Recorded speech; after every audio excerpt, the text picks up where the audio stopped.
Bonjour, bien sûr pour un nouveau blog, pour un nouveau... Bah oui, enfin il est bien aussi ça, il peut être en guest star de mon blog quand même. Donc bah écoutez, reprenons les choses sérieuses, bienvenue dans le blog de la semaine. Aujourd'hui nous allons parler d'un pilote d'une série qui ne vit jamais le jour et heureusement, quand vous allez comprendre ce que c'est, je vous voyais un peu les dégâts dans l'écran, heureusement qu'il n'y a jamais eu la série, je suis déjà mort de rire dès le départ. Alors imaginez-vous, on est en 1958, vous êtes un petit gamin américain, vous suivez déjà depuis 6 ans Adventures of Superman, la première série télé de super-héros avec George Reeves, dans le rôle principal de Superman. Mais la série, voilà, fin du tournage de la 6e saison, ne savent pas trop si elle va être renouvelée. Et là, le producteur, Whitley Ellsworth, a une idée qu'il trouve probablement géniale à l'époque, mais depuis ils s'en mord les doigts, puisque bah, ça nous donne ce truc-là avec, bah voilà, c'est ça, The Adventures of Super Pup, les aventures de Super Chiot. Bah oui, c'est dit, bah voilà, j'ai les décors du Daily Planet, j'ai des costumes de Superman, qu'est-ce que je vais pouvoir en faire pour les enfants? Eh ben, je vais prendre des acteurs de petite taille, des nains, je vais leur mettre des masques d'animaux, de chiens, d'animaux, de souris, il y a même un caniche, Lois Lane est un caniche, et voilà, ça va nous donner les aventures de Super Chiot. Donc bien évidemment, c'est ridicule, comme vous pouvez le voir là, c'est une vraie catastrophe, c'est n'importe quoi, c'est carrément d'un mauvais goût absolu. C'est fait de bric et de broc, les acteurs ne voient rien avec leur espèce de casque de fête foraine sur la tête. L'acteur qui joue le méchant savant fou, bah carrément on voit rien du tout, tâtonne pour ouvrir les portes. À un moment il doit verser un liquide explosif dans une bouteille, il en met la moitié à côté. C'est ridicule. La plupart des masques, la bouche ne bouge pas. Tout est à l'avenant, même les noms des personnages se veulent des jeux de mots avec les animaux.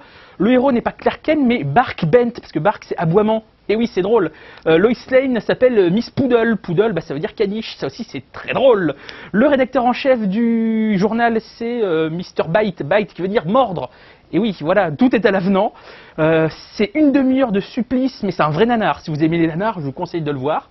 Bien évidemment, quand M. Ellsworth a envoyé ça au responsable de National Publication, l'ancêtre de DC Comics à l'époque, ils lui ont même pas répondu. La légende veut qu'ils lui ont même pas répondu, puis il a attendu une réponse pendant 3 ans.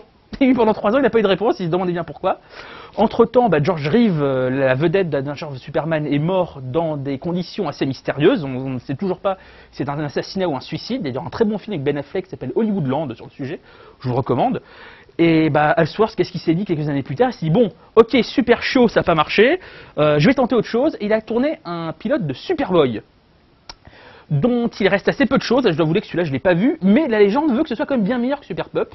Malheureusement, même si à l'époque l'éditeur de Superman était d'accord pour ce projet-là, par contre, le problème est qu'ils n'ont trouvé aucun sponsor, car à l'époque, pour qu'une série télé vive au début des années 60, pour Superboy en 61, il fallait absolument un sponsor, machin, telle marque présente la série, genre ça pourrait être Carazé Cornflakes présente Superboy par exemple, on ne sait jamais. Enfin voilà, ce fut un peu la fin de la carrière d'Ellsworth avec Superman à la télé, malgré le succès d'Adventures of Superman dans les années 50.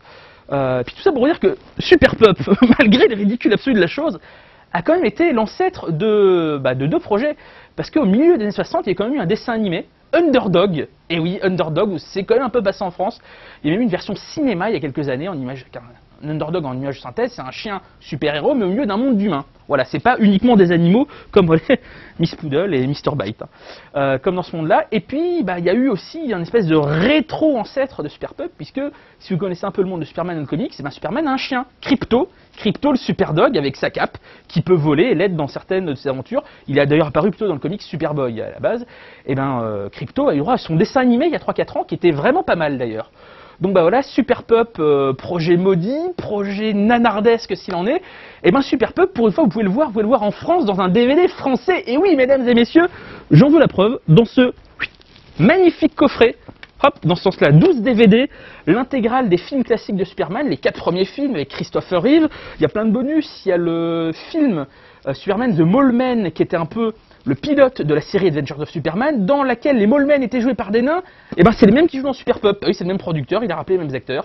Voilà, et Super Pup dedans, il y a des dessins animés de Fleischer qui sont des chefs-d'œuvre absolus. Voilà, si vous voulez découvrir Super Pup, pourquoi pas, mais il y a aussi plein de choses intéressantes dans ce coffret 12 DVD. Voilà, moi j'ai envie de dire à la prochaine et au revoir Justin.